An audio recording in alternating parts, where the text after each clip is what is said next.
episode of Chatty Broads with Becca and Jess.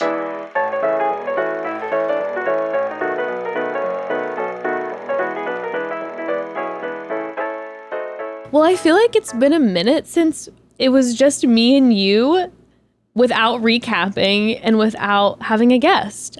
I feel like it's been a second, huh? Really? Maybe not. I guess maybe like I feel like it hasn't been that long. Maybe like it's been forever and a day since it was just you and I talking shit. No, I guess it's been like maybe like a month? 2 weeks, 3 weeks. But it feels like, listen, I am so in that space right now with time. No, it's been longer than 2 weeks. But you know when you're in, they always say this when you become a parent, it's the days go slow, the years go quickly. Yeah. I am so deep in that. I do not, time is an illusion right now. I can't even function. When we had Eric on and he's like, oh, it's been like exactly a year since I last came on, I was like, what? How is that correct? There are so many friends, Becca, that I was like so close with pre-pandemic. Yeah. And then was like in the flow of seeing all the time that all of a sudden after the pandemic, I have not haven't seen numerous people in years, and I love them so much and I miss them. But time goes like that all of a sudden it's like it's another week that goes by and I still have forgotten to text them, or I'm like, oh, I need to text them and I want to get together. And I saw our friend Harry, who is the voice at the beginning that says like, which by the way, can you please talk about this for a minute about how our intro was born? I will. But like I saw him at our friend's like just hang out for her birthday, and I hadn't seen him in years. Like years. When did he live with you guys? Like, okay, well, so that's okay. Oh my god, this is the lore. This is fun. This is so fun. Because I didn't even know the story until like you guys told me, which is weird. Like, how did I not know that? I mean, I guess because why were you keeping this from me? Like, why were you hiding this? Honestly. Like, I feel like you're doing some shady shit behind the scenes, and you have not been honest with me about like how this began. No, it is kind of weird that you didn't know this though. Maybe you like offhandedly mentioned it, and I just. So by the way, we're talking about and welcome to another episode of Chatty Broads with Becca and Jess. Yeah. Okay, so Harrison Allen. Yeah. Used to live. He lived for a year with us, so we kind of have like the way that our house is arranged. He like slept in between their bed. Yeah, we used to. The three of us used to sleep together every Not single sexual, night. just like as a comforting thing. Slumber party vibes. Yeah. That sounds so fun, actually. I saw a meme, by the way. Did you see this? That was like, why does a throuple always have to be sexual? Like, I want to be in someone's argument. Yes. And I was like, I feel that so deeply. I would love to be the third in a couple's argument all the time. Just be like, well, guys, like, let's, it's like a therapist, but not licensed. Oh, what for CASA, like one of the things like you're supposed to set a boundary where you're like not supposed to provide like any sort of like counseling or like you're supposed to avoid like emotional support. Like you're supposed to facilitate like other adult like relationships or other relationships for the child. And I'm like, is everything gonna be to not be like, let me help you work through this emotional stuff. Of course. No, that's really challenging. Yeah. But anyway, like that would be one of the most challenging aspects. Totally. Is like holding those boundaries. Oh, also, this is totally an aside to what we're talking about, but also you're not supposed to ever like spend more than $20. So like you can do take them on outings when you go to visit with them, but you're like not supposed to take them for anything that's more expensive than $20. But then, which like sounds easy enough, but then also when they're like, if you have money to do something, they're like, I can't go on this field trip because it's like $40 or whatever. Oh, and God. You're like you're supposed to like try to find another resource to connect them with or try to problem solve, but you're like never supposed to, Oh, that's so hard. Be like, I'll just handle it for you. That's so hard. Right? Also nowadays with like inflation, $20. What's $20 anymore? It's terrifying, honestly. Yeah. You're like, I'm already spending more than $20 on gas to go pick up this kid. There you go. There's our outing. I mean, for real. Anyway. For real. So Harrison, who is actually how we met. We have a friend Tyler and a friend Harry, and they introduced us. That was the first time you and I ever met, was Harry and Tyler taking us on, we all went to dinner. Mohawk Bend. And Rob. All three of them. And Rob. Was Rob there? Was that pizza? Mohawk Bend pizza? It's like vegan. It was somewhere where there was pizza. I don't think it was. I think they North have Bend. pizza there. Okay. I think they have pizza there. Quit changing the story. Sorry. But there was 3 of them there, and there was 3. pizza. Okay. I didn't know Why Rob were you very guys well eating at the out time. vegan? I like to go eat vegan. Mm-hmm. Mix it up. But so you and they like introduced us, but Harry at the time was living at our place, and He was at that time? Mm-hmm. No, he wasn't. Tyler and Harry were living together. Oh, they were living together, but then he moved in. By the time you and I started the podcast, Harry had moved into into our house. Because one time we spent the night at their house, and that was like the funniest.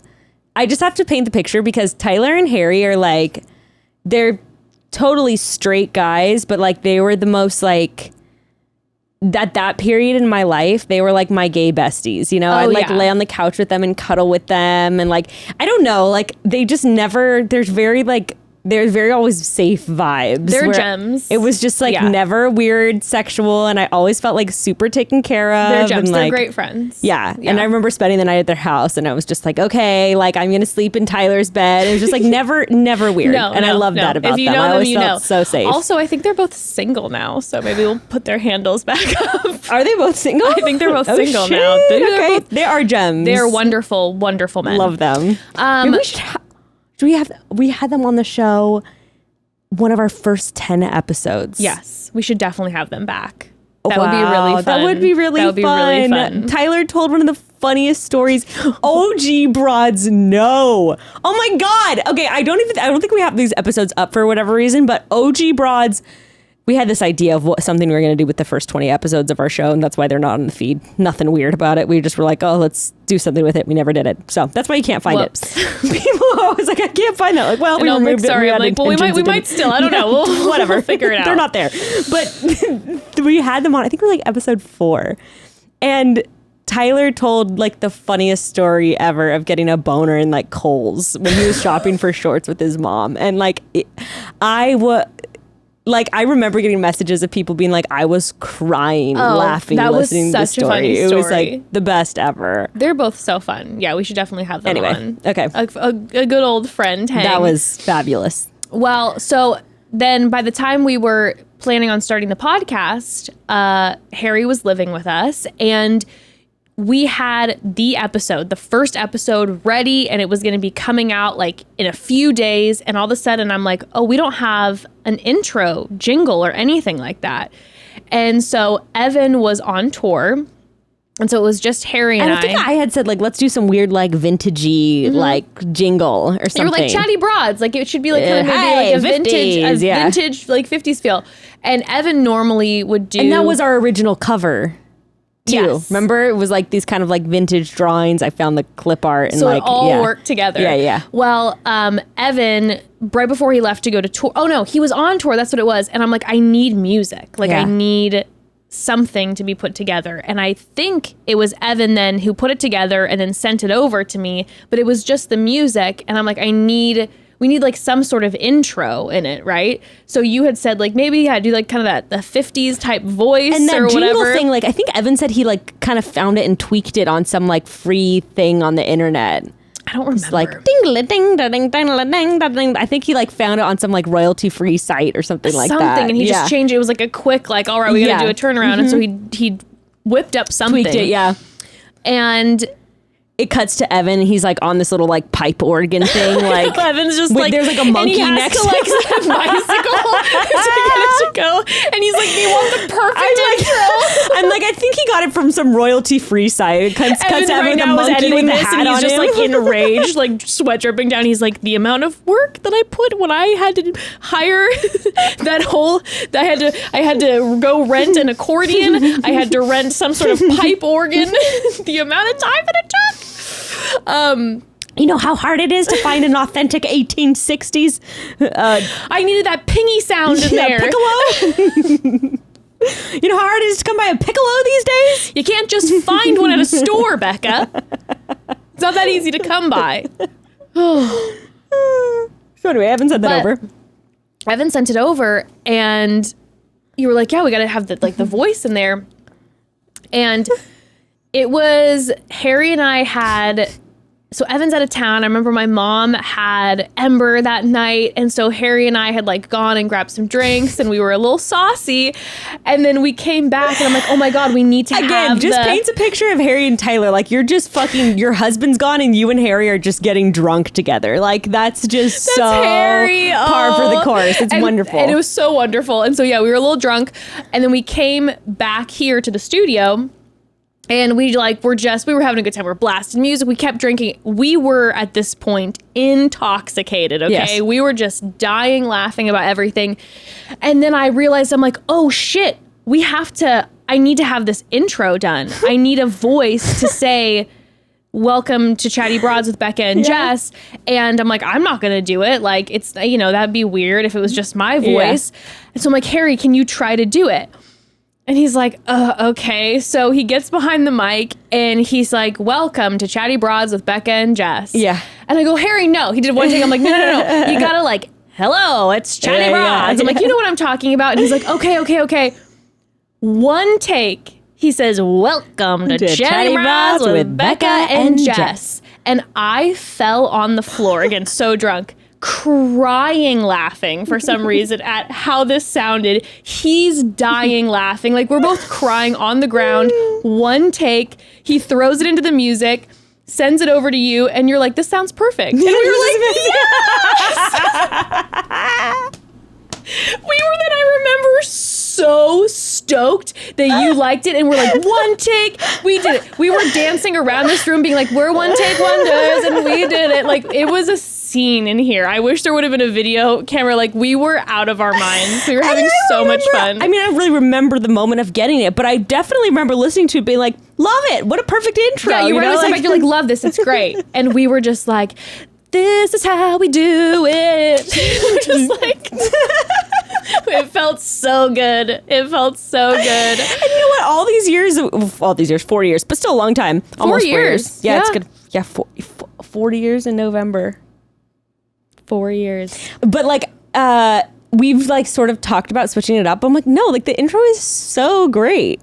And honestly, I'm not going to lie. When I listen to other people's intros, I'm always kind of like, we like our intro. There's only a couple that I like really like. Mm-hmm. Tiger Bellies is great. That's our fantastic one. And what I love about ours is like with our different images, we had 3 different covers, right? We had the original one that I literally put together on an app on my phone. Yes. With like some clip art. No, you made the cover in here in 2 minutes. Yeah. It was like so... In 2 minutes. I remember sitting next to you and we were talking about the potential name and you pulled out your phone and you were like... And you're like, what about this? Done. You're like, okay. But then even our most recent cover, you know, we kept that whole like... We've kept 50s, that feel through it. We had to. That was the intro. Chatty Broads, baby. I know. I love it. I love it. I know. Okay, Broads, quick pause. So here's the thing about me. Okay, I like to mix it up in the kitchen, right? Keep things fresh and interesting. At least in my head, okay? At least in my head I do, okay? In theory, yes. New exciting recipes with fresh ingredients every night of the week is a great idea. Who wouldn't want that? But in practice, I mean, let's just be honest, not all that easy to do. Unless you have a Green Chef to give you a hand, which thankfully I do now. Green Chef is the meal kit company that makes eating well easier than ever. Using Green Chef, I think, is the ultimate cooking hack. You just have to go on the website each week. They release the menus. You pick from 24 different options. They always have different lifestyle options. Like they have some vegetarian meals, they have keto meals, some are gluten-free. You can mix and match depending on what you're looking to have. And then once you've decided, Green Chef sends all the pre-portioned, partially prepared ingredients to your door with easy to follow recipe cards for the meals you choose. That is literally all it takes. No more hunting for recipes, no more grocery lists. The meals are already in a fraction of the time, and there are hardly any dishes to do, and I don't think it gets any better than that. I mean, it can't really, especially after you hear about the types of meals we're working with here, okay?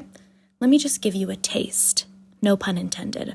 On the menu last week, we had lemon butter salmon and summer succotash, beef tenderloin and garden couscous, and chimichurri beef with summer veggies.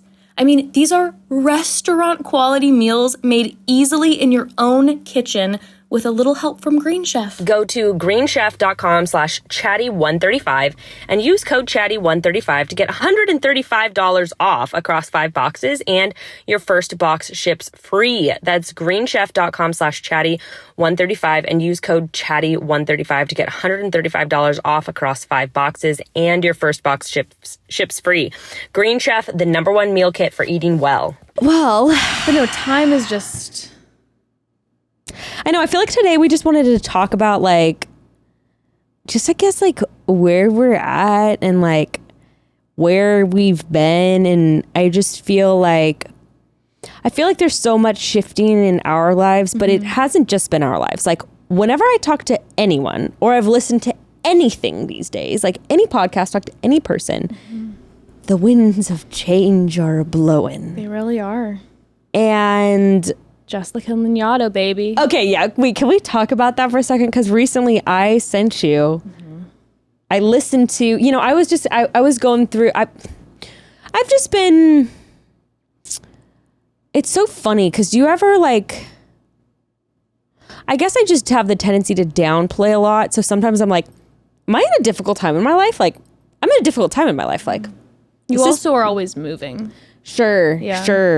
But like sometimes it's easier for me to look back, and be like, oh, that was a hard time. Sure. Sometimes it's hard. And so recently I've been like, and you have memoirs. Right. With the podcast. Right. You can literally listen to yourself speaking, which is so interesting. So cool to have. And also terrifying. Like, do you ever think you're like, oh my God, there are like 800 hours logged of me talking. What in God's name have I talked about for 800 hours? Oh, I sometimes lay awake in bed at night in just a deep fit of anxiety, thinking about like how I've changed and perspectives has changed. And also too, when you're in a room with a friend with a mic in front of you and you're just saying God knows what, you're like, I could go back and listen and feel like, why would I say that? That's a ridiculous thing to say. So many of those moments.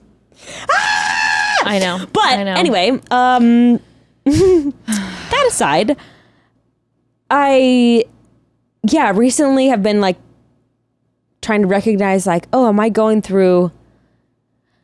I think it's also, I've always had a hard time to answering if someone says, one of my least favorite questions during pregnancy was, how are you? Do you hate that as much as me? I think it would just depend on the day a little bit for me. I think what always frustrated me about that, like, how are you feeling question is that how I am feeling, how my life is going is so minute to minute. Like I could be having the best morning of my life, or it feels like that. And then I could have the worst night of my life, or it feels like that, because Gray and I got in a fight or whatever. Like, it's so... I know. Ever changing. And then maybe the next day you have a minute where you're just like looking at the sky at the beach and you're like, everything's amazing. And then maybe that night your mom sends you a text and you're so fucking pissed at her for saying that, and you're like, what the fuck? So I've always just been frustrated with that question, because I'm like, if you ask, like, are you asking me like how I am right now, or are you asking me to summarize sort of the theme of how I've been for the past 3 weeks, right? Or like 3 months. How has the pregnancy been overall versus like how am I feeling in this moment? Right. You asking me how I'm feeling today, this past week, this past month, this past pregnancy? Which is such a life question, by the way, aside from pregnancy. Now that you say that, now every time someone asks me how are you, I'm gonna be like, well, it's not how are you. When you're pregnant, people ask you how are you feeling. People don't usually ask you that when you're not pregnant. You're right. Unless you're going through a transition, right? Like if you're... That should be a question that's asked more often. Not to me. Not to Becca. But no, I think in general, we don't we don't touch question. in how are you intimately feeling? That often. Right? Like, I don't do that with very many people in my life. It's generally, we only do it... I'm having a breakthrough right now. We normally... She's a breakthrough! We normally only ask it when people are going through transitions, right? So you'd ask someone if they're starting a new job, how are you feeling? Yes. If they're pregnant, how are you feeling? Like In a breakup, how are you feeling? Yes, in a breakup. You're getting a new dog, whatever. Moving to a new house, whatever. It's all those different transitions, selling your old house, whatever. Then people ask you, like, oh, how are you feeling, right? Like, how is this affecting you, this specific event or transition in your life? But that's always very, like, daunting for me to try to answer. I'm just like, how? And I'll always get a little annoyed with the person. We're like, well, I don't know. Like, this morning, it depends on what day you catch me on day, whatever. It's so dumb. But, yeah, I've just been trying to, I guess, summarize that as if I'm answering a person, like, as I'm moving through life. So I'm like, how have I been feeling, like, this month? And there was a few weeks ago where I was like, oh, like, I'm going through, it was like a week or two before the episode with Jessica, where I was like, oh, I'm, like, going through, like, a difficult phase of my life right now. And I was able to kind of, like, pinpoint it. Because I've even had moments of my life where, like, I'm going through really hard things, but, like, life doesn't feel difficult because I, like, know where it's... You know the direction. I know where it's headed. Yeah. And that's just the hardest thing for me is, like, I think all humans really, like, babies all the way to adults, like, we like to know what's coming next. We like a sense of predictability. Of course. Even if chaos is the thing that we can predict that's coming next. So, like, okay, I can prepare myself for it. I can get my ducks in a row and sort of, like, most of us, I've realized lately, I certainly do not do well with getting things, like, sprung on me, right? So it's like, I think most people can relate. If Gray asks me, hey, can I go out, hang out with my buddies in an hour? I'm like, no, versus, too many like, variables. Yeah, versus, like, a weekend. Tomorrow night, can I go hang out with my buddies? I'm like, okay. And then all the next day, I'll know that he's going to go hang out with his friends, whatever. Prepare your day and your activities around that. Even if I have no clue what I'm going to do, I still know what's coming. Yep. I totally get that. Yeah. So I just have felt really thrown for a loop of like, what's next, and not knowing what's next. I've expressed this on the show recently. But anyway, I went all that to say, wait, actually before that, how are you feeling? It's a complicated question. You're like, fuck you for asking me that. How am I feeling? Right now, I'm feeling better. Right now, when you say today or like this hour or like this week? This week, I'm feeling better. I think we've talked about it a little bit on the show, like, it's one of those answers where I feel like this is a universal response right now, but it's just, there's just a lot. And I think for myself personally, like I've shared on the show, there have been a lot of weeks and months in the past year and a half where I've really been struggling with my mental health a lot. And so it has been very depleting energy-wise, and feeling like, oh my God, like, where am I going to find that space where am I going to find a space to recharge that energy? And I feel like I just haven't been able to find that space at all. And then when Jessica came on like 2 weeks ago and basically was like, your solar plexus is, all the strings are going out and you're expelling your energy into so many different places. I was telling my friend about that the other day. Yeah, I thought that was like, I so easily visualized it when she said that. Yeah, and I could like literally like feel it when she was saying that. And I just felt like it's like my energy is just going everywhere, and it was just too much. Yeah. And I realized, I'm like, oh man, I'm trying to figure out like how to hold space for myself with my mental health, and then like be a partner and a parent and business, and then a million other things that I'm putting energy into, even just small things that then for me, I put too much energy into. I'm just giving it too much energy. Small tasks, small things throughout the day, just grinding over, just too much. And then I shared this with you. The listener can choose to believe this or not, but this was the experience that I had. Oh yeah, I fully believe you with this. It was a few days after we had our episode with Jessica. Evan and Ember and I were away, and out of nowhere, feeling totally good, out of nowhere, I got the most severe pain I have probably ever experienced in my solar plexus area, like radical, on the ground, couldn't move. We're in the middle of the three of us hanging out, and I'm like, Evan's like, I need to take you to the hospital. Like, you literally can't move. And I was just like crying out. It hurt so badly. Yeah. But the thing that was so odd about it is nothing else was off. Like, I wasn't nauseous, dizzy, no fever. I could like talk to him and be like, I feel fine, but it's just this radical pain in this area. And so obviously we're looking it up, and Evan's like, I want to take you to the hospital. But then I'm like, okay, yeah, but what if we get you're debating like the 5-hour emergency, but there was something in me that was like, I'm okay. Yeah.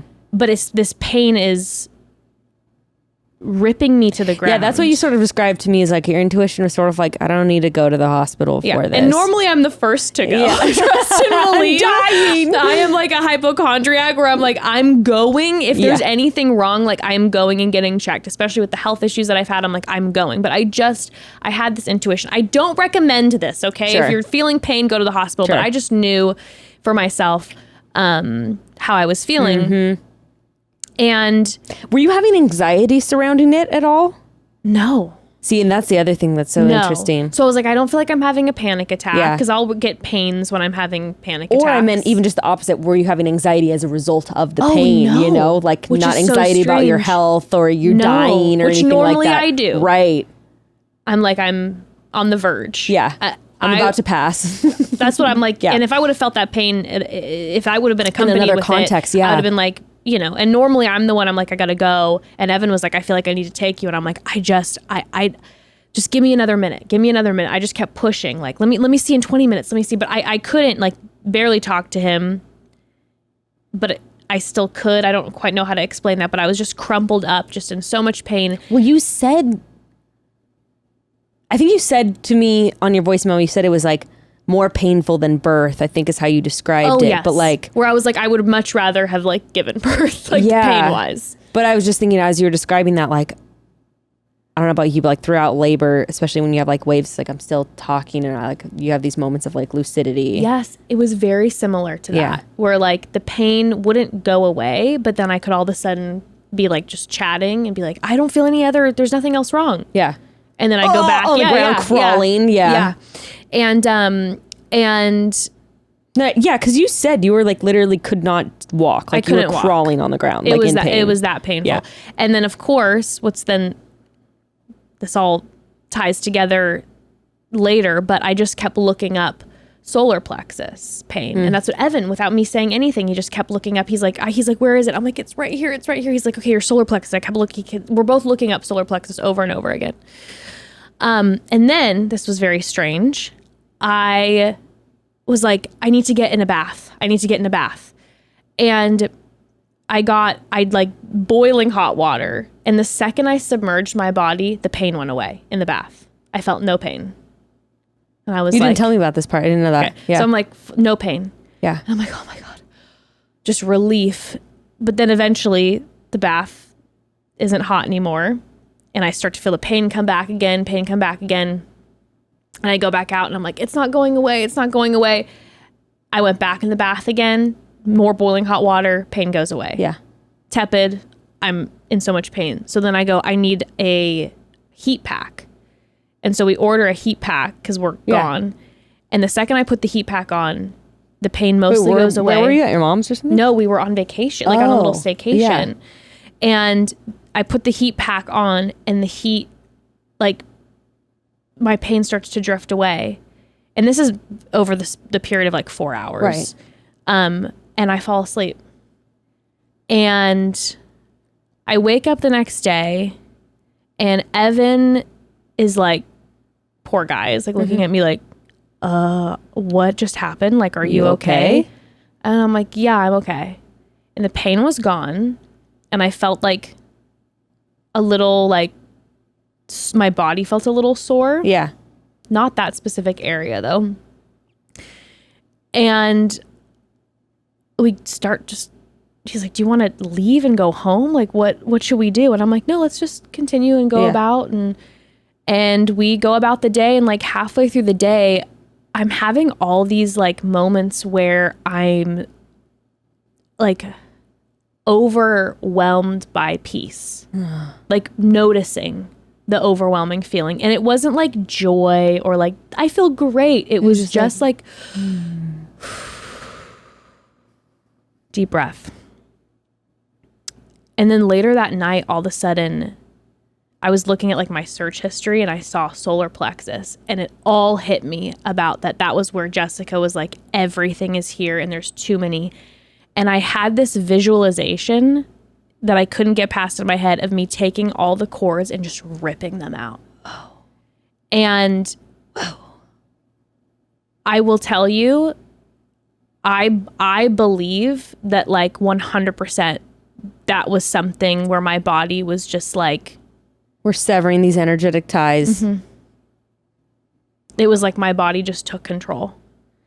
And I had told you, I shared with you about 7 years ago when I was pregnant with Ember was when I had my huge shift in life where I was so tied. There were so many family issues, so tied to the church. Evan and I were really struggling. My mental health was like in the garbage can, to be honest. And when I was pregnant with Ember, all of a sudden I had this realization that I gave all my energy to so many things around me that I didn't believe in, people who didn't care about me, all these things. And I was letting them have a full bondage over me. And at that point, then when I was pregnant with Ember, I remember the moment where I yanked out that cord. And that changed my life. And at what point was that?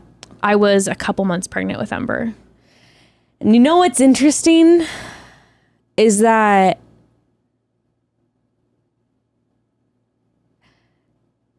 I'm just thinking of like how you've, you know, in the past we've talked about like your pregnancy and being like, I don't know if it was hormones or something crazy. Like, you know, I don't want to, you know me. It's not like I don't want to boil it down and be like, oh, your mental illness was just the ties and all you had to do was cut the ties. But like you've talked about it before and be like, I don't know, like pregnancy just like healed me. And I was like so much better mentally, like, you know, after that. And then just in the past year or so, maybe a little longer, you know, you've been like, I just, all these things are coming back. Like, I don't know what's going on. I haven't experienced that. And now that you're saying that, I'm just like, whoa, what was like the energetic result? What was the result in your like mind, body, spirit of making that choice to sever those ties when you were like first pregnant with Ember? Like, granted, I'm sure pregnancy was a big catalyst for that. Oh, for sure. Obviously, but I'm like, whoa, that was a choice that like, maybe that was so much more in control than like we've discussed in the past. Maybe. I mean, control is subjective though too, right? Because it's like everything is just at the right time or place. But I'm like, whoa. But whatever that might have been, whether it was the combination of all of it, right? There was that feeling, and we act like things aren't interconnected. Of course, like everything is. But I remember that, and that was 7 years ago. Wow. And I then all of a sudden was having this overwhelming feeling of like, after that, I did that. The result of that was a lot of pain because there were a lot of things that I then had to process through and work through in relationships that struggled and all that. But I felt peace because I knew that I was making decisions that I knew I needed to be making. I was standing in, like I was comfortable in the steps I was taking. And I was still giving my energy to certain things elsewhere because I do love to do that. And I love people and I want to put that in. But I was also then protecting myself. And I think about when we started the podcast, I was like in a place where I'm like, let's go. I felt the freedom. I felt very comfortable and confident in who I am. And all of a sudden in the past few years, I've been questioning my confidence. I'm like, you're annoying. You're this way. And I'm questioning everything about who I am and my confidence. And I'm just like breaking myself down so much. And then all of a sudden we get to that 7-year point. And it was almost like my body goes, Are we going to do this again or not? Are you going to yank those cords out, and are you going to stand in and like love yourself and be confident in who you are? And yeah, sure, we all have journeys and work and all that shit, but like, are you going to do this or no? And I don't even know if I consciously did it or if my body just was like, we're just going to yank those cords out for you, because maybe your emotions aren't able to do it right now, and my body's going to protect me and be like, nope. And since that happened, I have felt the past, week and a half, 2 weeks, like peace. In a very similar type that I remember feeling 7 years ago. And I'm like, and it's hard to explain because it's not this like feeling of, all right, I'm good now. Sure. And I'm not feeling anxious at all. And I'm not feeling, but there's this feeling of like deep breath. It's okay. A little more stillness on the waters. Stillness is a very good way of putting it. Like the past week and a half, I've been able to sit quietly and just sit for the first time in a while without feeling like a panic attack coming on or just agitation, and I just sit. And I don't know. So I feel peace. I feel good and still right now. Yeah. I don't know. Yeah. I mean, I didn't have anything quite as dramatic, but like I definitely, over the past week and a half, 2 weeks, it was like going, I mean, I was talking about it, that's like just, I don't know. Again, I didn't have anything dramatic, but I just felt like definitely a shift where I was like, oh, like I can just, I don't know. I think I just felt more, I personally just felt more peace of like, maybe I don't know where I'm headed, but I know that I'm at the point right now where I'm supposed to not know what's coming next, but that's okay. Like, and so then I feel peace in that where I'm like, okay, well, what I'm supposed to do here is just like, wait, like there's nothing wrong. I'm not like cut off from spirit, or divine guidance. Like I haven't cut myself off from that. Like I haven't done anything wrong in like my spiritual journey specifically, it's like, okay, this is what I'm supposed to do, is I am just supposed to sit here and wait. So then I'm like, okay, that gives me more peace of like, all right, I don't have to be like scrambling trying to find the next move. It's okay to just not know what's coming next. So how did you feel before you were pregnant with Ember? Where were you at like in your life in the year or two before that? Not good. Not good at all. The year or two before Ember was probably, I feel like a lot of my trauma was in my preteen years and early teenage years. I felt like the 2 years before Ember was born was where all of a sudden the trauma was really rearing its head. And that was when I was in a place where I did not feel safe at all, because in the specific church environment that I was in, I didn't feel safe. I could not, there was no space allowed. You were always being watched. I was always being watched. And analyzing and just kind of breaking down. It was just like my actions, what I'm wearing, it's inappropriate, like my responses, just, it was just all very microscope. And I was feeling the need to please everyone, and I was not taking any time to ask what I wanted and what I needed, to be honest, at that point with my mental health. Like I needed space, I needed rest, I needed safety, and I was not doing any of those things. That doesn't mirror your journey as a public figure at all. There are zero parallels. No, zero parallels at all. No, but it's so interesting because, you know, and Jessica talked about this, but I care like really deeply, which sounds so obnoxious, by the way, to say. Just be like, I care so much, but like I do. I feel a lot really deeply, I think, and care is one of those things. And I am really not good. And I think my journey, my literal like circle, maybe this every 7 years, is having to learn where I place my caring energy. And that it's also really important to care.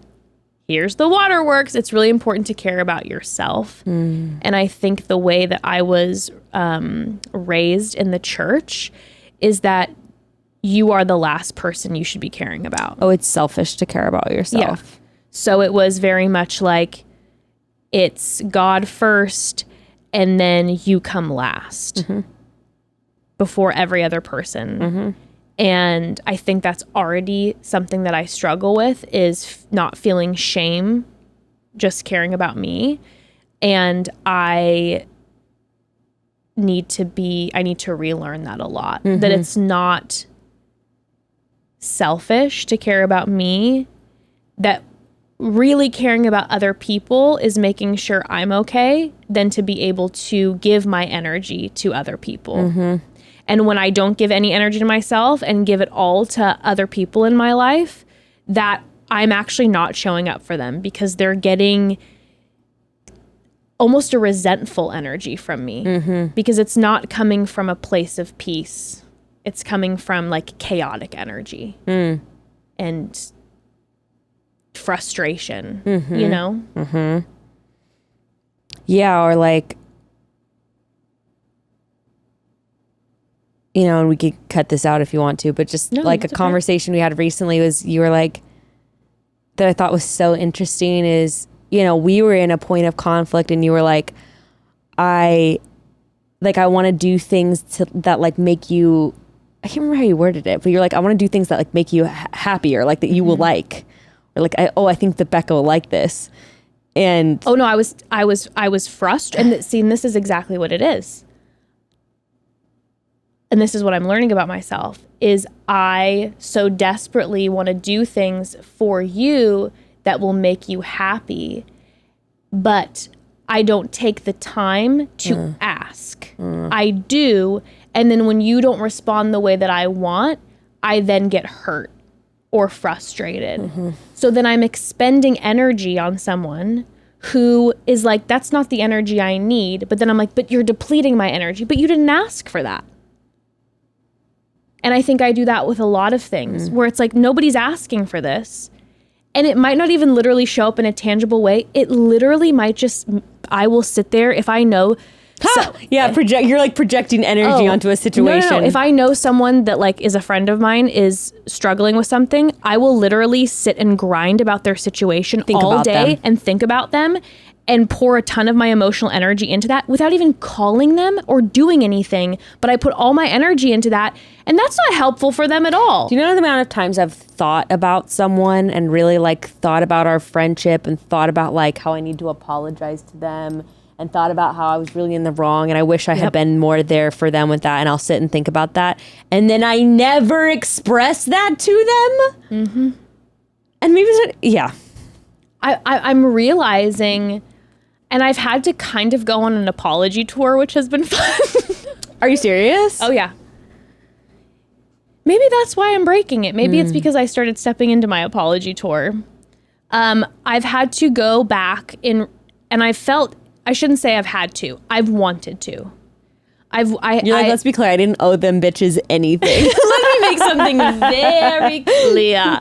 No, but I've in the past 6 months, there have been quite a few people from my past that I, honestly, specifically, I guess 7 years ago when there was a lot of falling outs because of some of my choices that I made to step away from places like the church. There was hurt there. And there was also in the time before that when I wasn't doing well, where, again, I projected energy onto them that they didn't ask for. And then I felt like they weren't there. They didn't receive that. And then there was this like untold bitterness that I felt and frustration. Like, I've given so much and like, have you been there for me? And all those types of things. And I literally had to, or I wanted to go, and I've talked to numerous of these people and been like, I need to apologize to you for me and tell you, you did not ask for this. I did not ask you. I did not ask you how I can help you and be there for you. I just put it on you. And then when you didn't respond the way that I wanted, I built that up inside of me.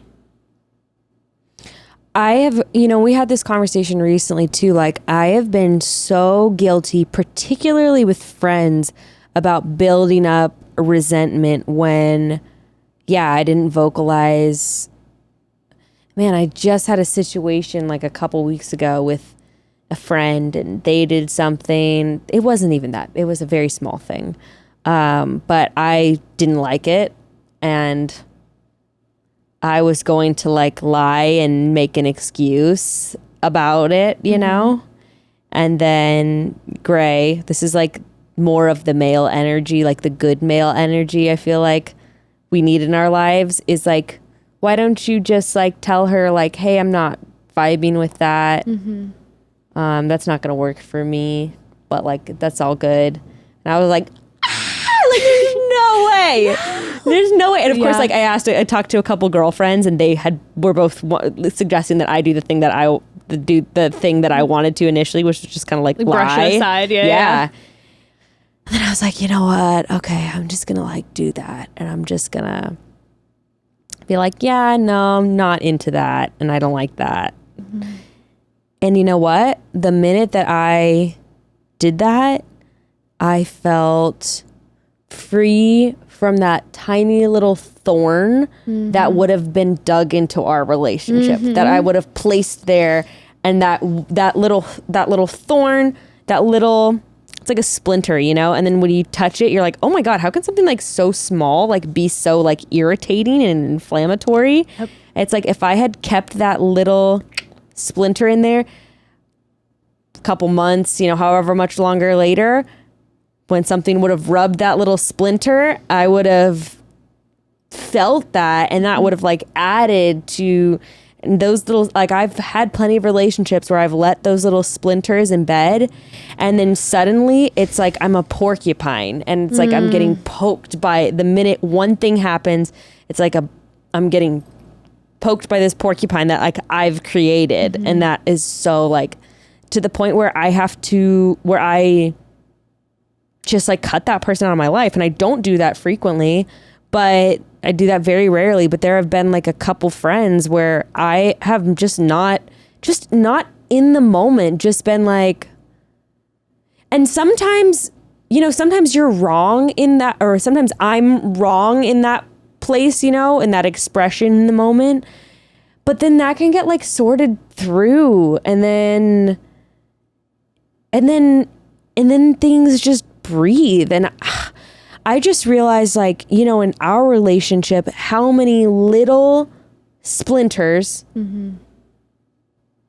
which a lot of times aren't really anyone's wrongdoing, right? It's like someone does something, and that's actually the problem, is that I have not faced up to certain things that like bother me or that like tweak me or whatever, because I justify and rationalize it. I'm like, but they didn't even do anything. I get caught up with like, they didn't do anything objectively wrong, right? Well, like, you didn't do anything objectively wrong. Or like, I don't know if you struggle with this, but it's like, oh, but like their intention was like in the right place. So then I just kind of like brush it aside. You brush by. But it doesn't brush by. No. It doesn't go away. And it turns into this like thing that's like and the minute there's any kind of trigger, it's like bristled with all of these things that I should have just honored in myself in that moment, or honored you or honored that person enough in my life. Cause like, let's be real. Like, if I don't say something to someone I love, cause like, I don't want to like upset them. And again, like, this is one of those things where someone who might be like a listener, audience member, that might be hard to believe or something, but I'm like, I don't enjoy interpersonal conflict like with people I love. Like, I know I've said that before. I was like, I do not enjoy that. No. I do not enjoy making people face to face in relationship with me. I do not enjoy making them uncomfortable. And it's like I've said before, like any Bachelor person, the minute that I've like met them in person, you know, I'm like, I love them. Like, there are very few people that if I have a that I have an actual relationship with, encounter with, that I seek out to have conflict with them or make them uncomfortable. I don't enjoy that unless I really feel like they've wronged me, which that happens too sometimes. Deeply wronged me. You know, but I don't know. That's just something I've been learning. Like, I am not doing anyone any favors by just like brushing it off. And not saying that I have to like, you know, start shit with somebody or anything, but just being like, I mean, Gray and I are going through it in our relationship, right? Of like learning in the moment. How can I say like, oh, for some reason, like hearing that brought up like a fear in me that like, I'm not good enough for you. I don't know why I feel that way, but like, that's really hard for me to like feel. And being like vulnerable in that way is just not easy, but it's something that like I'm trying to step more into. And I don't know how we got on that tangent, but no, I mean, I think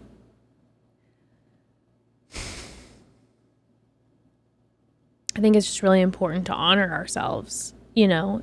And I think for myself, like when I'm thinking about like, oh, relationships where like I projected too much energy, it also then goes in a place of like when I'm not communicating, when I'm too scared, like you were saying, to communicate how I really feel, because I with the care piece don't want to inconvenience anybody.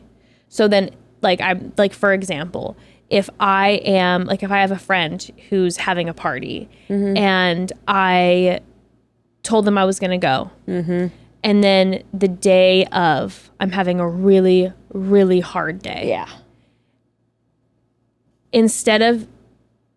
Because I understand wanting to show up for people, Sure. but I think you intuitively know when you're like, I need to rest and it's not going to be good for me to go into this environment. Yeah.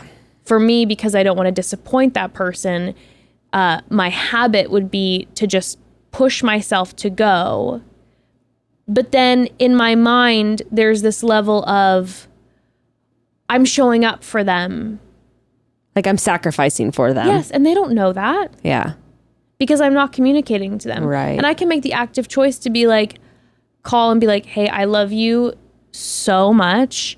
And I don't want to do this, but like I am really not doing well today. And I don't know if I'm going to be able to show up for you in the way that you deserve on your birthday today. Yeah. Like I don't know if I'll be able to do that. And if it's something that's really like for a friend of mine, like I really need you to be there no matter how you show up, then I will go. But then at least we're on the same page where it's like they're recognizing what you put in to be there. Exactly. And I don't speak up often. Yeah. And I need to start speaking up. And I don't speak up. And that's been, I think, the biggest issue for me is that I will do things on a regular basis to like, quote unquote, like make things can be more challenging for me or inconvenience or drain my energy. And I won't then say, this is a lot for me. And I don't even tell a lot of people in my life, and you know this about me, like I don't tell a lot of people in my life when I'm going through stuff. I just carry it alone. And then all of a sudden, a month later, I'll have an emotional breakdown and be like, this happened and this happened and this happened. And I was in the ER and I was this, and I'm like, and I'm on my tipping point. And it's like, you have no idea because I didn't tell you, but I'm like, I don't want to burden you with these. And I think there's a balance that I need to find where it's like, no, it's not good to like be like, I don't think it's necessarily the right thing to be like, I'm going to tell you every problem that I have. And also I'm going to trauma dump on you and da-da-da. Sure. But there is a balance here that needs to be found where it's like, but then when are you lying to the person because you're not telling them? Lying by omission. Yes. Yeah. And then also like, I think it's hard then as a friend to be like, well, bitch, I couldn't show up for you. Exactly. Because then I'm putting someone in a situation that's not fair for them as my friend because I'm not ever letting them show up for me until there's a confrontation and then we're both upset. Yeah, we went through that a little bit recently, but something that I found so profound, like from our conversation that we have, is also like in our human brains, we always hold things up to how we see the world also, right? Mm-hmm. Like, it's like, I think that I'm like good at like reading someone else and what's going through them. And like, we had this conflict where I realized like, oh, like I think what you need is dumb and you think what I need is dumb. Because we think neither in of our us own need it. experience, I'm like, well, why the fuck would you care about this? This is what matters to me. This is what matters to me. And maybe like only to me in all of my friends. Why am I holding this thing that I need? Why am I assuming that that thing is important to all the other people in my life? And that this thing that is unimportant to me wouldn't be important to anyone in my life. Like, I don't know, just after that conversation we had, I was just like, wow, like that is some like relationship, like immaturity of like not, it was just like we both were like totally not seeing, it became so clear to me after that conversation of, I was like, oh, she needs this like I need this. Yes. And it's two totally different things. And you're literally like looking at someone like, huh? Yeah. It's kind of crazy. That was such a good wake up call for me because it's like, how is someone supposed to know what you need if you don't communicate it? And you and I preach that, by the way, all the time. Whenever we get any questions from listeners, you're like, you have to communicate. But it's really so hard. It really is. And that's the acknowledgement of that. It's really, really hard on a day-to-day basis to communicate, be vulnerable in communicating your honoring yourself and your needs with partners, business partners, family, friends, all of that. And you literally cannot recognize it unless you're still in pause. That's the other thing. Yes. Like, I felt like when we had that conversation, like I couldn't even put into words. I didn't even know what I needed. And then it was through like verbal processing and like a conflict for me to be like, wait, like this is the thing that's really important to me. And like I literally had not even been able to process through that, you know, and be like, oh, I don't know. That shit is just crazy. Also, do you deal with this? I just recently realized I have this issue. I am also so afraid. I enjoy critique. So I think sometimes I am so afraid of opening the gate to what someone else has to say about me. Do you ever feel that way of like, if I say to Jess what's bothering me, that could open up the floodgates about what's been bothering her about me. And like, I don't know if I can face that. Yes. Like, I don't know if I can, I don't know, like the feeling in my body is like, I don't know if I will survive that. Yes. I think in that way, though, through our conflicts, we've realized how so different we are in the things that we need are and that we like sometimes value. But I think you and I nonstop internally critique ourselves. Totally. And so the idea of like hearing it from someone else, especially someone you care about, you're like, I just can't. And it's like anything you say, I already think about myself. Yeah. So then it's like, oh my God, it's just validation that I'm the biggest piece of shit in the world. Right.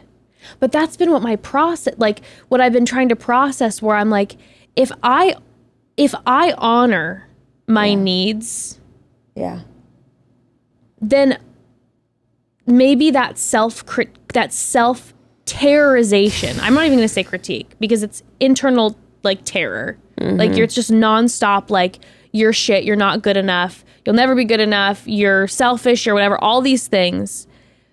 If I honor some of those and reframe that, then maybe I will start to, the term self-love is so weird, but be able to rewire, like, my brain. Yeah, rewire some of those things and love myself internally a little more, so that when someone else who's outside of my body says, hey, there's this thing about you, and I need to talk to you about it because it's been bothering me, that it will be easier. Yeah. Because definitely. I'm not running away from critique, because I'm able to get to that balance in yourself where you, like, recognize things that need to shift, but then you also are able to recognize those really beautiful parts. I think I've always mistook, like, when somebody asks, oh, do you love yourself? Like, it's like, yes, I love myself, obsessed with myself. But, like, I've never reckoned that with the fact of all these narratives that are always going through my head, and exactly what you're saying. I mean, and the irony is that when you have these narratives about yourself, it's a self-fulfilling prophecy constantly. I can never get anything turned in on time. Mm-hmm. I'm always late. I'm bad at time management. I can't handle conflict, right? Like, in friendships, whatever. Like, I have these narratives of, like, I can't do that. I've never been able to do that. I suck at that. It's something I'm never going to be able to escape about myself. And it's such a source of misery. And it also keeps me in these, like, miserable cycles. Like, I mean, and the reaction, you're right, is so, like, if Gray, I have had such intense reactions to Gray being like, you left your keys in your car door. And I'm like, I know. I can't, I don't know what to do. I know I leave my keys in my car door all the time. I'm trying so hard. I have so many lists for myself. I have so many little tricks for myself. And yet I can't stop failing at these things. I can't stop forgetting to, take my keys out of the side of the car door. I can't get somewhere 15 minutes early. Like, why? I don't know. Like, and then the minute that anyone brings it up, I'm like, I know. Yeah, I'm a failure. I can't stop doing that. Like, it's just, it is what it is. And and I'm totally powerless in that. And that feeling is, like, soul crushing, like, and then, it's all encompassing. It's overwhelming. And it's something so small. It's like, well, I need to remind you to not leave your car door unlocked or not leave your keys in your car because someone's going to steal your car. And Gray and other people in my life mistake me being like literally my coping mechanism for that exact example is like, well, whatever. If they steal my car, it's just stuff, It's like, no, of course I don't want someone to steal my goddamn car. Do you think I want to go through that headache? Absolutely not. But I can't remember to bring my keys inside. So I have had to create these coping mechanisms within myself of like, oh, well, if someone steals my car, oh, well, people are going to have to wait if I'm late. I don't want to keep people waiting. I don't want to be late. Do you know what my coping mechanism is? What? Oh, it's not a fun one. What is it? I will give you a list of all the things that I am good at and that I have done for you. That's my toxic trait. Oh boy, if you call me out and I'm like, I know. Like, for instance, here's a spouse example, but right back at you.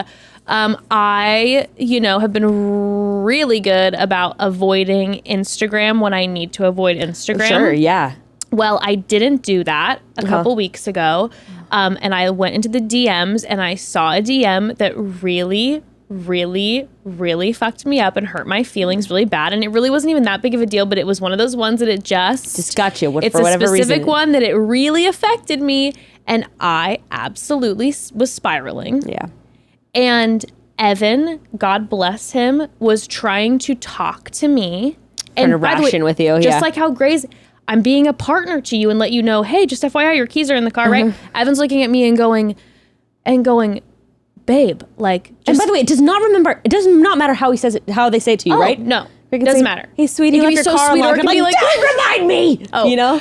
Evan looks at me and he goes, babe, like, like, you can't let what this person say affect you. Like, they don't know who you are. Like, this is look at what this says. Like, this doesn't matter.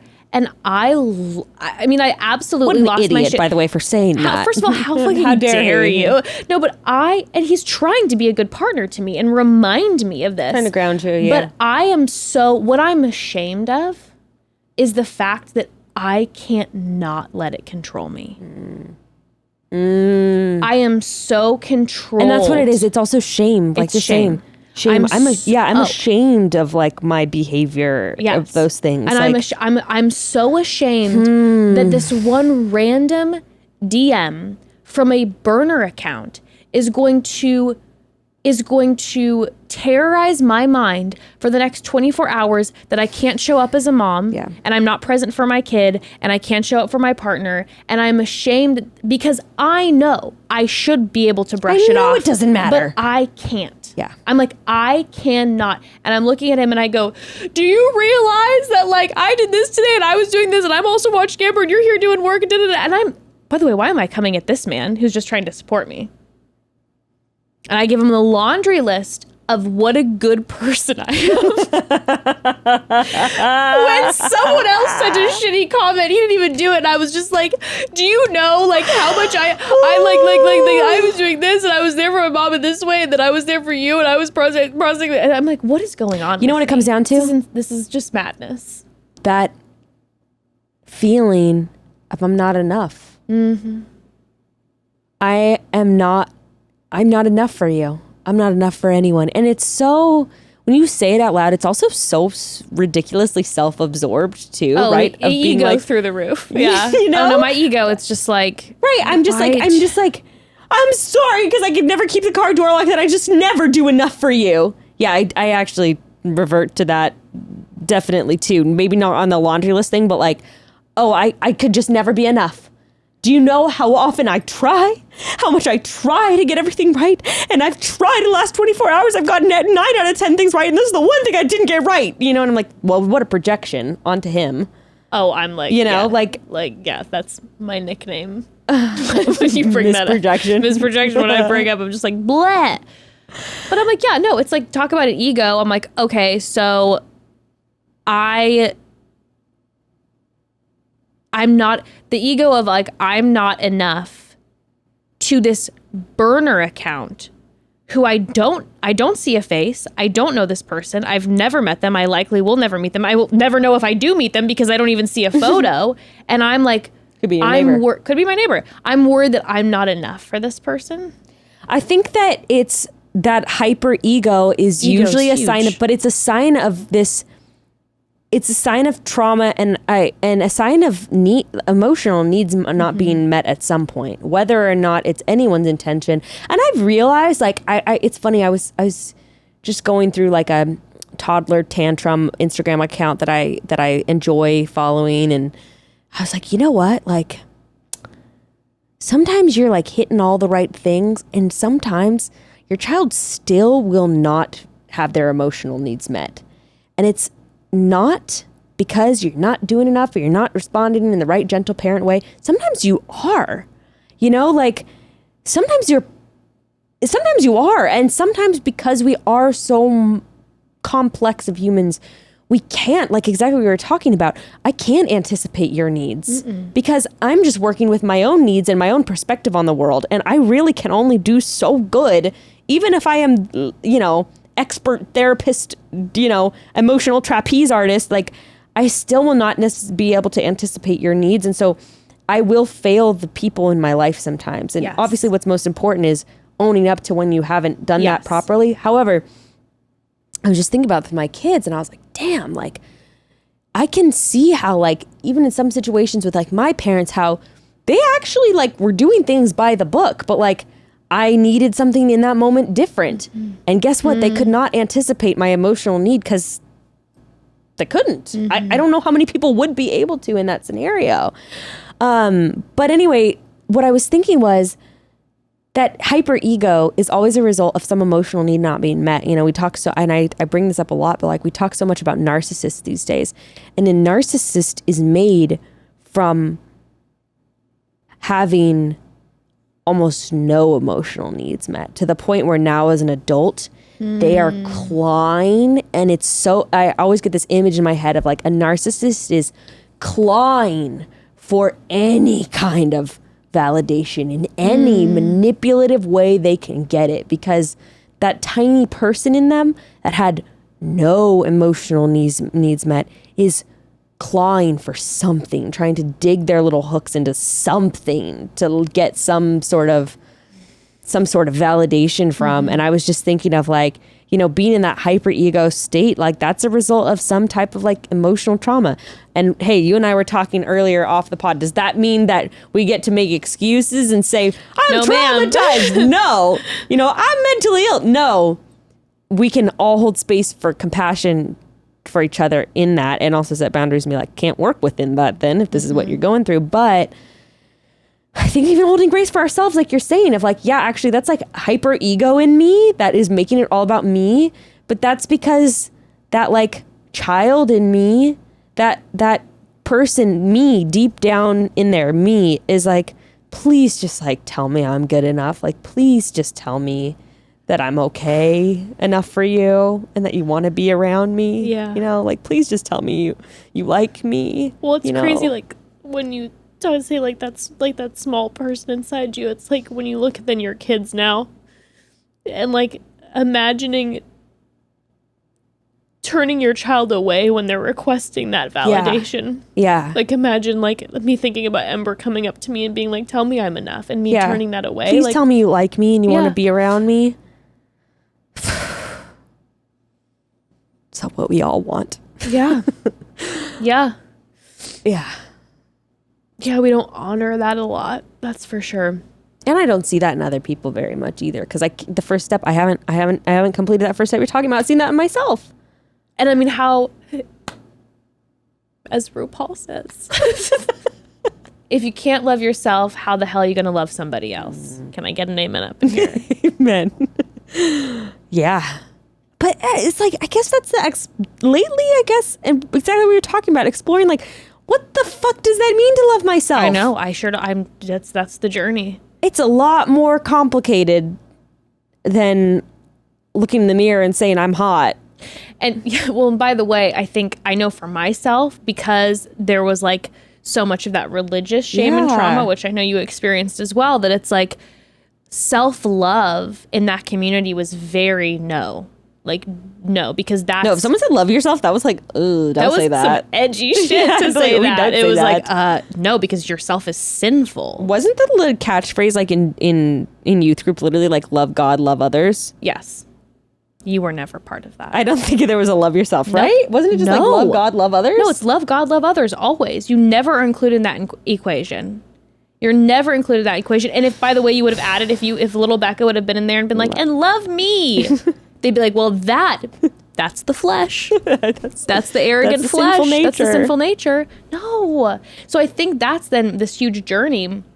Like I'm almost a 34-year-old woman being like, how do I love myself? Because every time I'm on that journey trying to figure it out, I have this other part of me that's battling, going, but no, that's selfish. No, that's arrogance. No, that's, and so I'm trying to find that where is that place where you are loving yourself and loving others. Yeah, I guess. Because that's something I want to do so badly. Like, I want to love other people so badly, but then I need to love myself. But then when I'm not loving myself, I'm trying to love others and I get bitter. But then if I'm just loving myself and then I'm not thinking, it's just that equation where you're like, I don't. You know what's been hard for me is like, and going off of what Jessica said, I feel like what I enjoy doing is like modeling to others, like how to love myself, right? Like,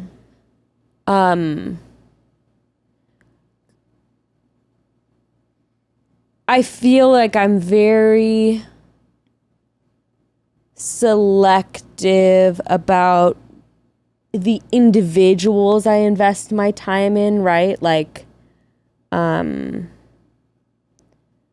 I've always known that like I love people so much. Like, I always remember, you know how it's been edgy to be like, you know, like, I hate people. Like, you know, like, oh, I hate people. Like, he and I get along because we both don't like people, you know? Like, and I think people still say that. But I always remember hearing that and being like, I don't feel that way. Like, I do like people.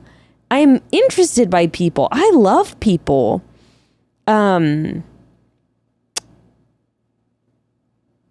I guess I've been realizing over the past couple months that, and then I listened to Jessica Lignotti's episode, which I do want to kind of talk about some specific things in there.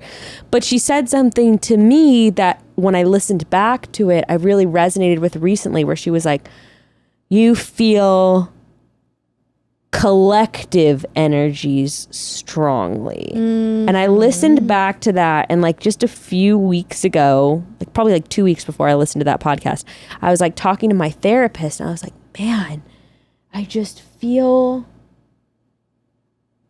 so like sad for like the world right now. Like, I just feel like there's so much like confusion and so much division. This is very corny, but I was like, I feel like there's so much confusion, so much division, so much like, you know, we can't like see that. I feel like we can't see humanity in whole groups of people. Like, that just makes me like so sad, and it makes me feel so heavy.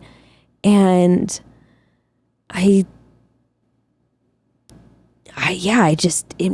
it weighs. And then I was listening to Jessica say that, and I was like, oh yeah, like I don't really take on like individual. I mean, sometimes I do. It just depends. If I don't know. I don't think you take on individual energy so much more. I think that's like our little like, you know, our little 69 yin and yang situation. Yeah, our little yeah. 69 is that you're collective and I'm singular. But I think I have to find out what it means, because I think that I can put out. I think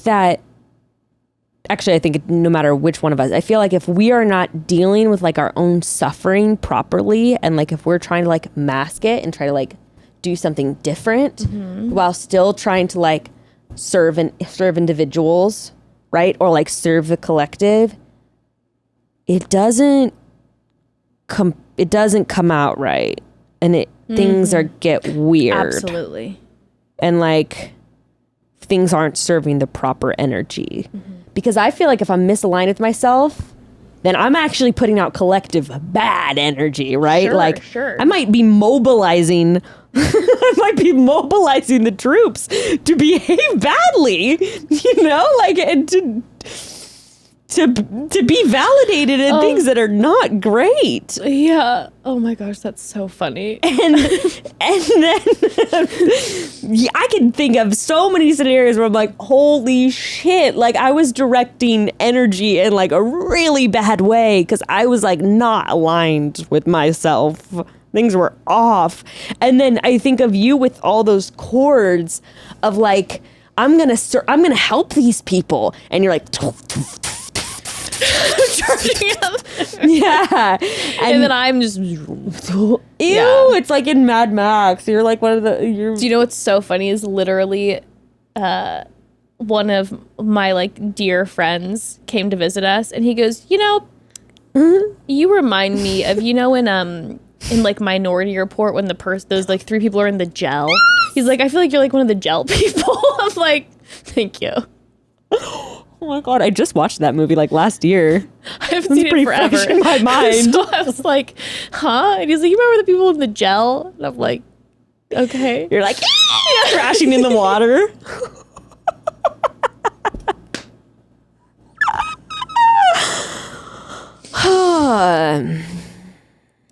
What did you see? You said, okay, I just want to go over one thing because I haven't talked to you about this, but I just want to hear from you on the pod. You said, you're like, you know, it's interesting. You don't have to go super into detail, but you're like, there were some things when Jessica Lanyadu. So, okay, what I'm referencing is at the beginning of the year, we did an episode with Jessica Lanyadu, our resident astrologer, our in-house astrologer. Just kidding. Listen to Ghost of a Podcast. She's amazing. She's amazing. But anyway, we had her on at the beginning of the year because we're like, we need you to give us like a look on the year, a look on like what's coming for us and where we're at. And you said, you were like, you know, usually she hits like 100. And like when I was, you know, receiving it from her, I was like, maybe half of this is resonating. Yeah, I was processing. I remember when she was saying stuff and it wasn't like, it was like, it's not that I'm like, I always feel like she hits 100, but it's always later. Because I mean, that's what she's really doing is she's like, I'm giving you kind of like what's to come in your year. And so at the moment, there are things where you're like, I don't know if I can connect with that right now. So the idea of this is confusing to me because that's not where I'm at. Yeah. And she was talking about specifically like being presented with opportunities and needing to turn them down. Yeah. Because, and I'll know to turn them down because of protecting my boundaries and my space. And at the time I was just like, what opportunities are you talking about? And I still, even now, there are certain things where I'm like, I don't feel like I'm being presented with all these opportunities that I'm shutting down. But what I'm realizing is that I'm like, I need to if I am. Like at that time, at the beginning, at the top of the year when she was saying that, I was a little bit like, listen, Jessica, I gotta shoot straight with you here. The pandemic has, you know, now Evan's back in his business, but that was 2 solid years where there was no money coming in with his work. Like it was shut down. So I'm like, when you're telling me that I need to shut down potential money-making opportunities to protect who I am and like what I believe in or like protect my energy. I was like, don't like how that sounds because that feels like I'm pushing away an opportunity that like is necessary right now. Yeah. But what I'm realizing is that like I have a certain threshold and that is okay. And I don't know if it's want to because of like societal pressure of like, you should be able to handle it all and you can be everything, right? You can't. But I'm like, but and then also I do have a mom who can like juggle a million things and can is very subjective, right? Right. Because should, yeah. Yeah, and also you could. What would your health and wellness and your life look like if you did? And that's the thing. It's like I am realizing, and it's so fine, but I'm realizing certain people have certain thresholds for certain things. I have a smaller threshold for projects. I have a smaller threshold because I emotionally carry a lot. it's just who I am.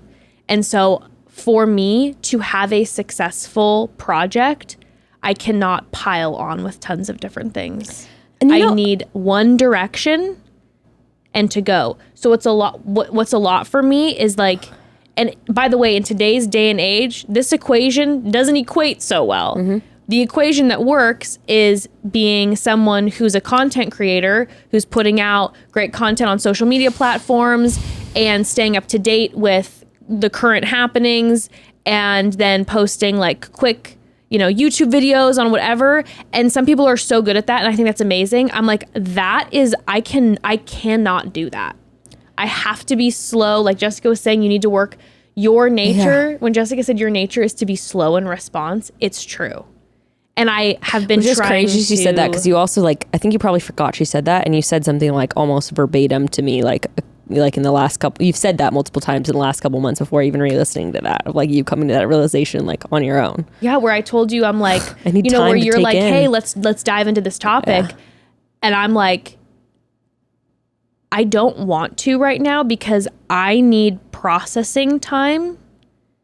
Whatever chords in my brain, it takes a lot of time for me to process something. We even had that on a call yesterday where I was like, I'm sorry, I'm like steamrolling you. I'm like, I'm really like just really going with this conversation. No, and I was like, thank you, because I needed someone to ask the questions for me, because I was trying to process everything. And it's hard for me. I have a really hard time. And again, this is something that I'm realizing. It's like, I have a hard time with business calls because they want quick answers and movement. And what I need a business call for them to tell me what they're thinking, and then be like me to tell them, I'm going to call you back in a week. Yeah. 3 to 5 business days. 3 to 5 business days. I need to process. Mm-hmm. I need to process. Mm-hmm. And so when she was saying that about like, you're going to have to turn stuff down, it's like, I've had to realize that like, yeah, there's been small things here and there that I've been like, no, because I'm like, I just don't have the capacity for it. And I think there's plenty of people who would have the capacity for it, but I don't, and that's okay. And if there's bigger things than all of a sudden opportunities that are offered to me, what Jessica Lanyadoo was saying then that hit me, where I'm like, oh, I need to remember this, is that my brain, my logical brain will say, bitch, you better jump on that opportunity because that might not come around again. But I need to respect my body that says it's too much for you. And you know what I've been learning is like, I think I have a bit high. I mean, I know I have a bit higher thresholds when it comes to like, balancing certain things. I enjoy that balance. But what I've been realizing, to add to what you're saying, is that I've realized we all, like everyone, most people have lower thresholds than we think we do. Mm-hmm. And we need to lower our thresholds. Mm-hmm. We need more sleep. Oh, God. We need to sit and eat our phones without answering email. Mm-hmm. Did I say eat our phones? That's weird. We need to sit and eat without our phones answering emails while we're digesting. Our food. Mm-hmm. We need to say no to the thing that's, whatever. And we all need to chill the fuck out a little bit. And I don't think that we can listen to our intuition, listen to our bodies. Oh my God, one of my friends was just telling me recently. I sound like Ruth now. Ruth, like, did Ember go through a phase where everything is yesterday? She's like, well, we went to Disneyland yesterday. I threw up yesterday. Yeah. Ember still doesn't understand time. Right. Like it does not exist. She always says she doesn't know what breakfast, lunch, and dinner. This kid, she's like, can tell me every type of arachnid in the book, but she's always like, she wakes up and she's like, dinner time. I'm like, no, it's breakfast. It just doesn't. Oh my God.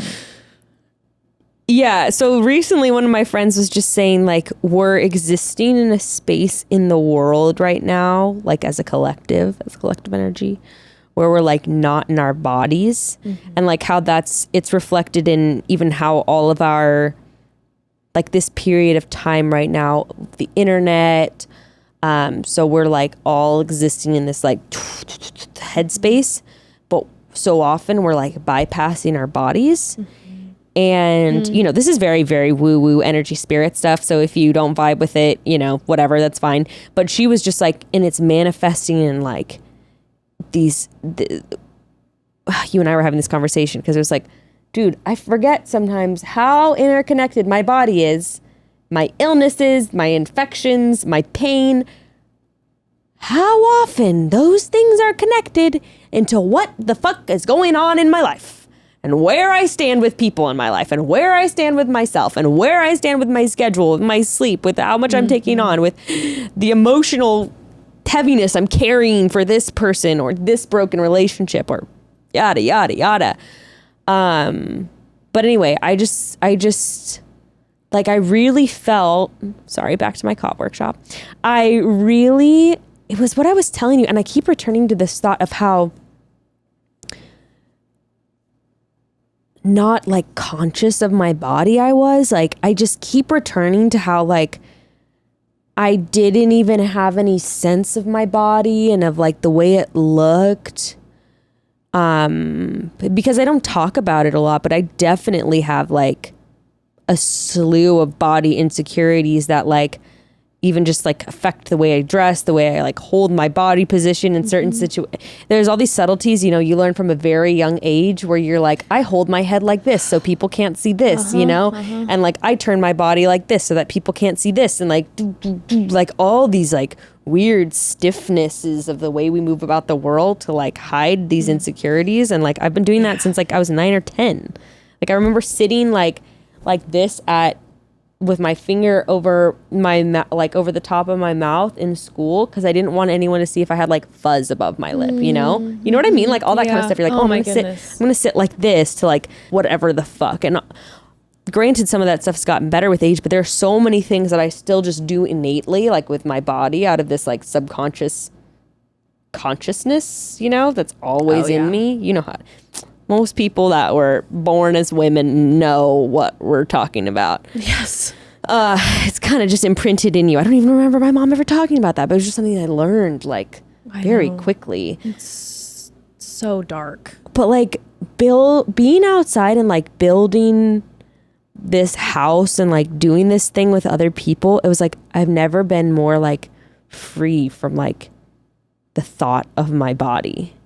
It was like I transcended my body. No, but I was like so in my body, doing something, making something, creating something with my whole body that the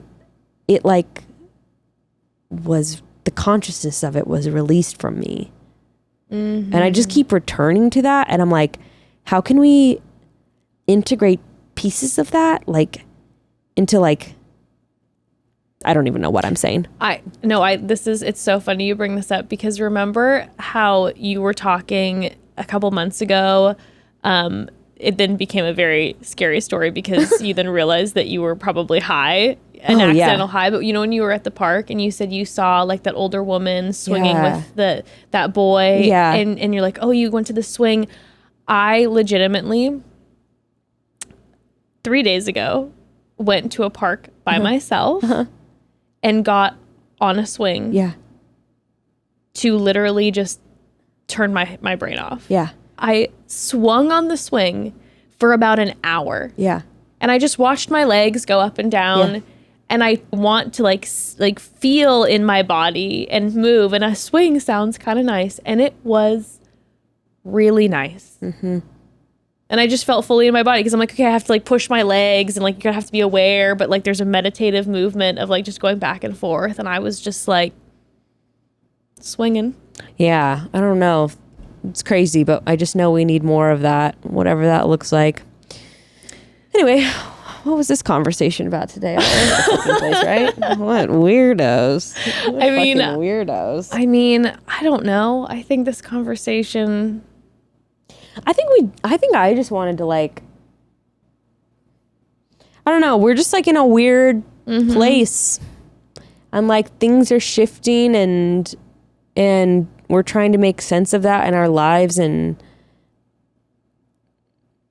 I guess I just felt like we should share that. And like, yeah, I feel like that is the thing that's so funny about the podcast, right? That there's like moments of sharing obviously like personal things, but then sometimes like, oh my gosh, there's so many things that like we're processing behind the scenes that like we don't talk about. And yeah, we're both like in this space where there's so much shifting. Yeah. But then also just like, yeah, these questions of like seeking out like what that looks like. And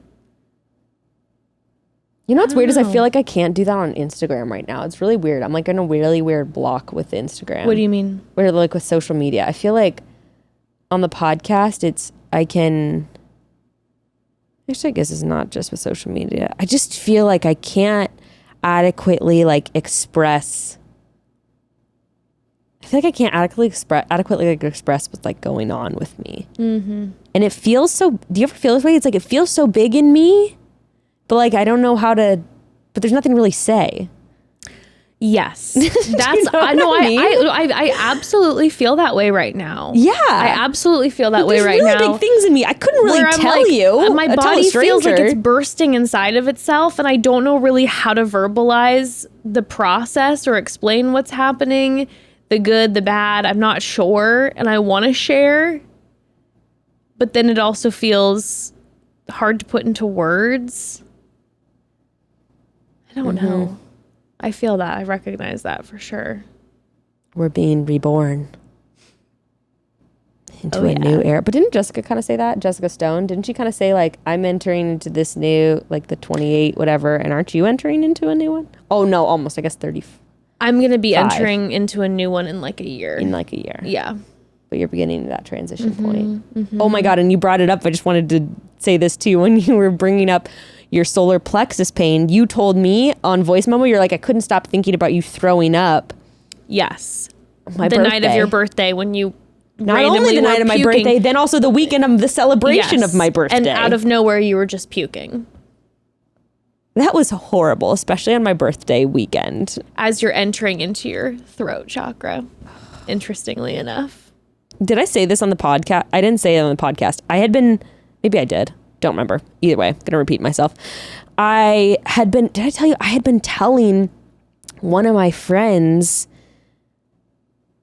this year, the beginning of this year, I was saying, man, I feel like I said my throat chakra. I was like, I feel, yes, I've been, yes. Yeah, I guess I did say this. I've been holding all this like tension in my neck and jaw and all these places like up here. And I was just like, yeah, I've just really recognized like the power I have to like destroy things or build things like using my voice. And like, that feels all really connected to like my throat chakra. And like, I need to like do some work there. Well, remember Jessica Lanyata was saying like these years that we're in is in these like rebirth years. Like, and the question is, what is the rebirth going to turn into? And so I hope this podcast is relatable for a lot of broads listening. I'm sure so many people feel that way right now. I think so. It feels like it. I think so. Whenever I feel like I'm interacting with a friend of mine, I feel like a lot of people are in this current space. I do think so. And I've also seen, I even saw 3 different influencers, like mommy influencers who maybe like, they maybe don't, it's just not on their page where they share a lot of like vulnerable stuff. They just share more like surface level family stuff. And I saw like 3 different mom influencers who posted like selfies of themselves being like, I'm having a really hard time. I feel like I can't do it all. You know, like I can't keep the house perfect and keep up with the kids' activity and be there for my husband and be there for my friends. Like I saw that sentiment like in 3 different like mom bloggers that I follow. And I was like, whoa, we are all having this reckoning with that threshold that you're talking about and being like, how much can I hold? How much can I? And I think that it's a really big shift into these are very binary terms, but like I've had 2 friends tell me recently, like I've been operating so much in my like masculine in that like, you know, stereotypical binary of like, go, produce, be productive, do.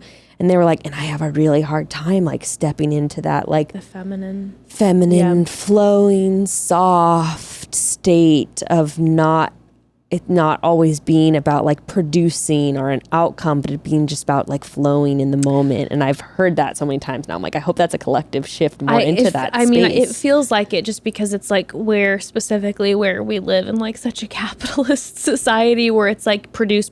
Output. On top of output after coming off of an unbelievable traumatic pandemic where no one, like there were so many lives lost. There's also people who had no idea what was going on. Everything has cost more than it ever has. I mean, it's impossible. It feels impossible. And it's just output. And I think it's okay to realize that like we're putting the expectations on ourselves that we have to hold all of it instead of realizing that like certain people, we're all so different and certain people can hold certain things while other people can hold something else. And so it's like we can share different responsibilities of what everyone's holding, and that doesn't make one person better than another. It's like we're just holding different areas. Yep. Community. We need it more than ever. We need community. Wow. I hope you got some concise message out of all that. Best of luck. Watch out, your water. You're dumping your LaCroix. Not very much, but... Oh, it's not too much. Oh, God.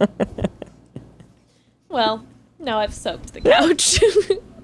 It's like a bros episode. Oh, man. Don't know how to wrap that one, but... You know, it's funny. We had an episode like this recently, and that's the one that you spilled the...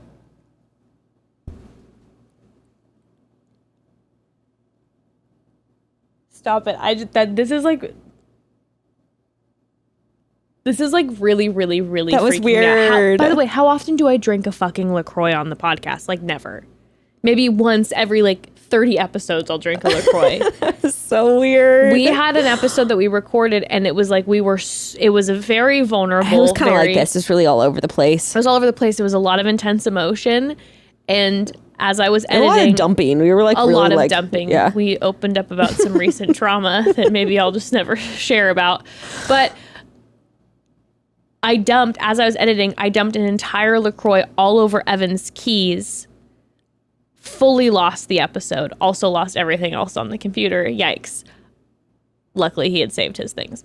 And I just dumped this LaCroix everywhere. I know, just as we were finishing up the episode. What symbolism does this can have? Holy and water? It was this flavor, too. It was pamplemousse. I could use my art degree to analyze the colors. You know, yellow is it's new life. That's what yellow means. Water. Okay. The can is a container. Okay, that can is a container for water. Water represents fluidity. Yes, Water yes. is a force that can be both soft and destructive at the same time. It holds this dual nature. Yes. And the can is the container for that energy, for that force. And the colors on the outside of the can are the colors of a sunset, symbolizing like the dawning and the setting of different periods of life and different chapters opening and closing. So by you spilling that container, that life force, that ebb and flow, you are unleashing a path to a dawning of a new era, one full of freedom, where you're no longer bound by a set period of time. You're actually, what that means is you are transcending time and space by spilling the LaCroix. Oh my God. Crazy, right? You just opened a portal. My brain is exploding. Chat soon, You broads. just opened a portal. All of a sudden, I just disappear into the sinkhole that I've always been afraid of. all of a sudden, our color block shirts are just like laying in a pile. It's my God. it's Left Behind. And the point of this episode was the rapture. Rapture's coming. It's already here. Lee, edit us out of these clothes. Edit us lifting up out of our bodies. Make us floating above ourselves. Just edit me just honestly just going into the Matrix. Yeah, what if we had an episode where we were like, no, seriously, like we have figured out how to levitate? Like what would you do if I sat down and I was like, I am not kidding you, like So you're gonna make me pee my I began meditating and like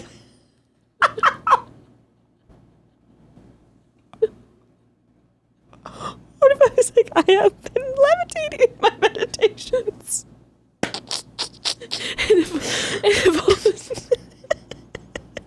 And if all of a sudden you start meditating and I legitimately see you levitate, what would I do? I wasn't even going to take it that far. I was just, what if I said I've been levitating in my meditations? What would you do? You'd be like, what? You know what's funny about that? Is you would believe me? Yeah, because you don't lie. Like, I'd be like, I believe you. I mean, I don't know. This is the weirdest thing ever, but like, I guess you've been levitating.